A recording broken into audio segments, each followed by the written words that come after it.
Here's how to make your app icon bigger than ever on the iPhone home screen with advanced settings, with home screen customization in iOS 18 and later iOS updates. To do that, you have to follow both methods to get the bigger app icon on the home screen. Here's Carly, and let's get started. First, touch and hold on the blank space of your iPhone home screen and edit the screen. Tap on Edit from the top left corner of the screen. Tap on the Customize option.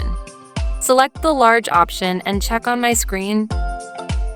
The app icon looks bigger, and the no app icon name.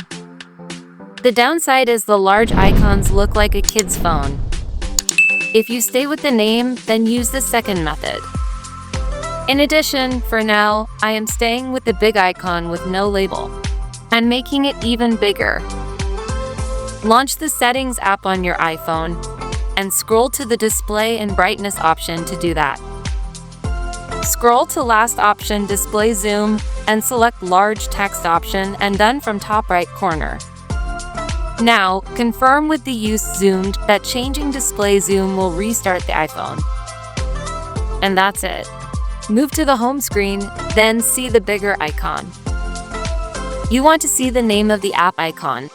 Then edit the home screen, touch and hold on to the blank space of the home screen, and tap on Edit and Customize. Select Small option. See app name back, but still your app icon looks big. That's cool tricks to make app icon bigger on iPhone home screen. I hope you like this video. Don't miss to like, share, and subscribe to get future videos updates. Comment for more help.